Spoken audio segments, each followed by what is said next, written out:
Times of Swaraj में आप सबों का स्वागत है और मैं हूं संतोष सिंह। और आज हम टाइम्स ऑफ स्वराज में चर्चा कर रहे हैं, चुनाव अंतिम चरण में है, मतलब कल वोटिंग होना है, सब कुछ अब ईवीएम में बंद हो चुका है, मतलब किसकी सरकार बनेगी वो तय हो चुका होगा।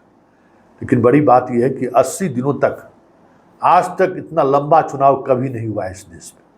मोदी जी बहुत मेहरबानी दिखाए, इलेक्शन कमीशन भी बहुत मेहरबानी, इस गर्मी में तपती धूप में जो लोग मर रहा है, हजारों लोगों के मरने की खबर है, उसमें ये इलेक्शन कराने के लिए आमदा है। बिहार में भी कल चुनाव है, बताइए क्या स्थिति होगी।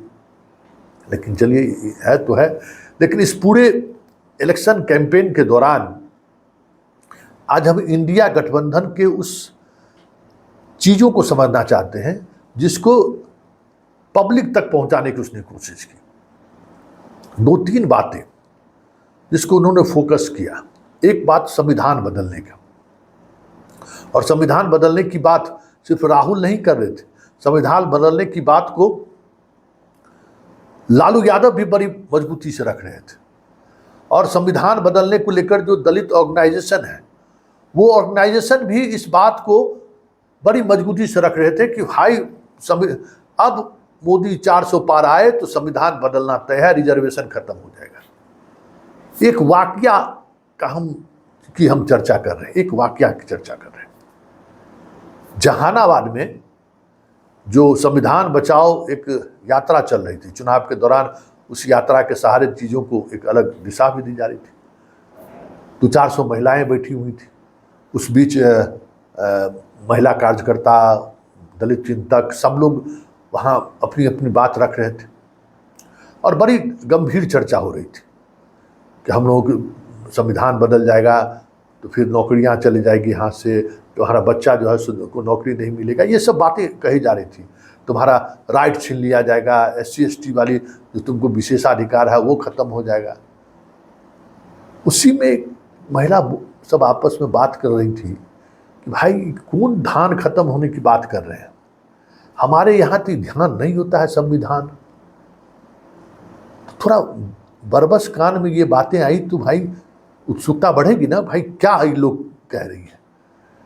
तो मतलब संविधान को ये लोग समझ रही थी धान, जो धान फसल होता है, कि ये जो लोग, इतने लोग, बड़े बड़े लोग जो बात कर रहे हैं संविधान खत्म हो जाएगा, संविधान खत्म हो जाए, तो ये संविधान सब, ये तो कोई धान हमारे यहाँ है ही नहीं, हमारे यहाँ तीसरे क्वालिटी का धान हमारा के यहाँ देहन एहन धान बने, ये कौन धान आ गए। तो अब आप समझिए एक लेवल जो संविधान बदलने की चर्चा जिसके बीच कर रहा है और जो जिसके कितनी बड़ी गैप है। उस संविधान को धान समझता है कि कोई धान है जिसकी बदलने की बात मोदी कर रहा है, अब वो फसल खत्म हो जाएगा। तो जहाँ एक बड़ी आबादी की सोच इस तरीके की है, देखिए बिहार में बहुत सारी चीज़ें इस तरीके की देखने को मिली है। बार बार हम कहते हैं कि जो नैरेटिव आपको मंच पर आप बनाने की कोशिश कर रहे हैं, देखिए अब तो मेरा अनुभव ये हो गया एकदम टू द फ्रैंक कि मोदी मंगलसूत्र, मुजरा, मुसलमान रिजर्वेशन, क्या क्या नहीं बात कर रहे थे। लेकिन जो वोटर वोट करने जाता है ना, उसको उस सबसे कोई लेना देना नहीं रहता है। हम लोग आकलन करते हैं, बाप इस फेज में जो है ना मोदी का ये भाषण क्लिक कर गया, एकदम क्लिक कर गया, बाप उसका असर हो गया, इस कारण से मोदी चुनाव जीत रहे हैं। वो हमको लगता है कि जो शहरी मतदाता है ना, उस पर जो असर पड़ जाता होगा, हिंदू मुसलमान, भारत पाकिस्तान, मुसलमान को रिजर्वेशन दे दिया, पिछड़ी जाति को ले लिया, लेकिन जो वोटर वोट करने जाता है बूथ पर सुबह सुबह, चाहे वो महिला हो या पुरुष हो, महिलाएं सबसे ज़्यादा, बिहार में तो 10 से 12% पुरुष से ज़्यादा वोट की है महिला अभी तक। तो वो जो महिला है उसके बीच न संविधान है, न उसके बीच आरक्षण की बात है, न उसके बीच अग्निवीर भी है, अग्निवीर भी उसके बीच नहीं है, बेरोजगारी भी उसके बीच में नहीं है। और यही एक आबादी है जो सबसे पहले वोट गिराने जाता है। अब आप समझ लीजिए इस डेमोक्रेसी का मतलब क्या है, इसको किस तरीके से इन चीज़ों को आप देखेंगे।